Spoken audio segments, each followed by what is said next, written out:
We're back, baby. Welcome to episode number 2 of Queer Drunk History.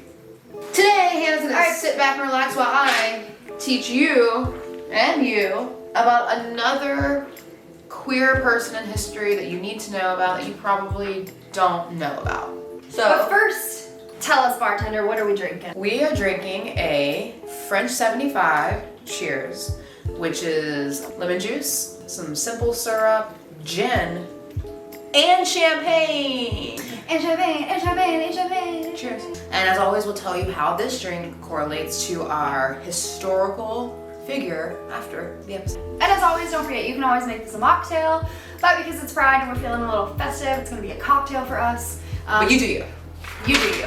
First of all, before I even tell you this, let me just say we are not historians, we are not professionals. Speak for yourself. We are just two people trying to share queer history. So if I mispronounce something or if I'm wrong about something, just give me a break. So on this episode, we are talking about Weewa. Weewa was a member of the Native American Zuni tribe. Weewa was a Zuni lhamana, which is the Native American term for two-spirit, meaning those who took both male and female tasks and identities. How do you say it? Lhamana. Lamina? Lhamana. Lamina. Lhamana. Lamina. Cool. Which I think is fucking sick. It is good. And like, of course, the Native Americans. Oh, they were so on the pulse. Like, they just already understood that there is a spectrum and that it's not black and white. I mean, they were one with nature, so I feel like they were just so in tune with like everything. Weewa was born in 1849 in New Mexico.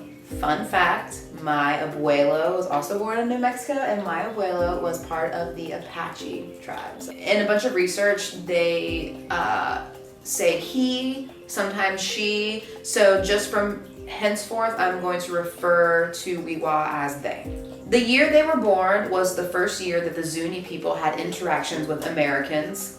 Ew. At this time, the Zuni people were still free to practice their religious customs and ceremonies. So even though there were Americans in and out and they were like, hey, what's going on? They were still totally free to like do them and what they had been doing for centuries. In 1853, so just 4 years after Weewa was born, the colonists brought smallpox to their village, and that's when Weewa lost both of their parents to that new illness. Oh no. Yeah. So what is Weewa's claim to gay fame?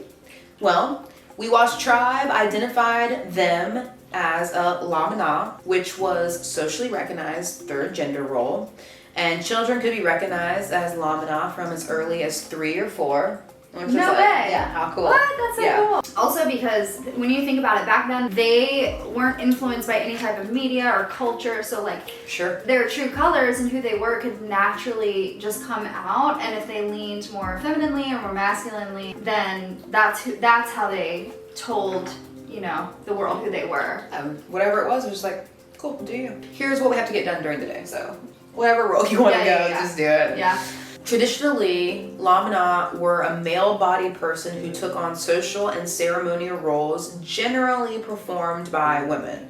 Not always, but that's like the loose how that kind of worked. Mm-hmm. Weewa became a master weaver and ceramicist, as well as an expert in many facets of their tribal history and culture. That's cool. In 1885, Weewa was chosen to represent their tribe on a trip to Washington, D.C., where they met President who? Grover Cleveland!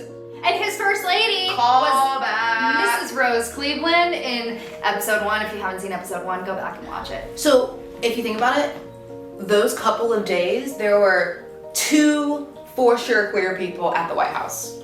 Oh my god! How cool is that? That is actually so cool. Yes. While they were at the White House, they contributed their expertise to the studies to the Smithsonian National Museum. So they were basically like a docent that the Smithsonian hired. I doubt they got paid, but they were like, hey, the whole reason we know anything about Weewa right now is because Weewa went to DC and was like, here's all the shit about my tribe and people that you should know. Wow. Which is why I'm now holding this piece of paper with all that information. That's way cool. While in DC, the press misidentified Weewa as a cisgender woman.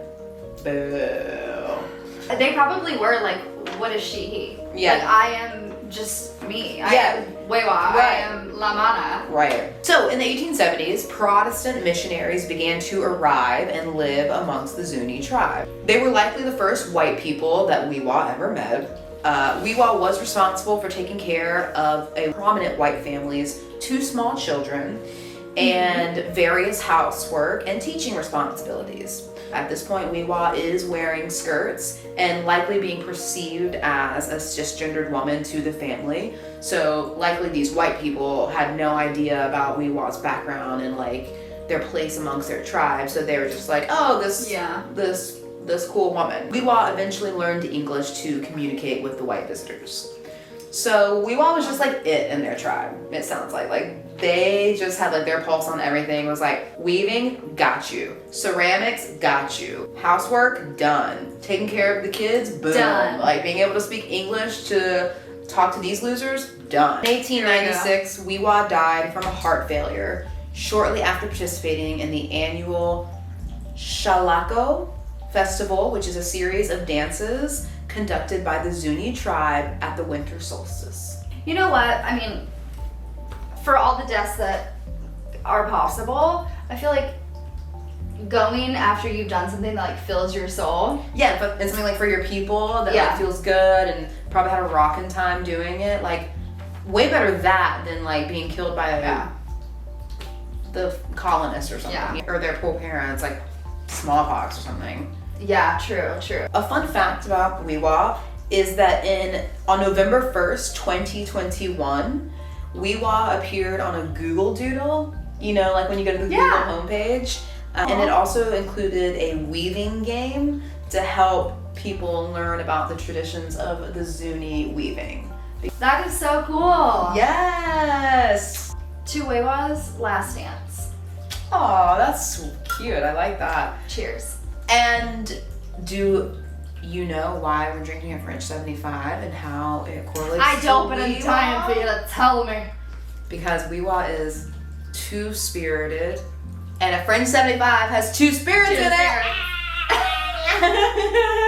Really sorry about that. We're just learning. We're just learning. We're learning and dehydrating, but still having fun. So hope you learned something in that short and sweet little history episode. Sick, right? Love you. Love you. Love you. Happy Pride. We will see you next week, back on Tuesday. Woo! Woo! No. Woo!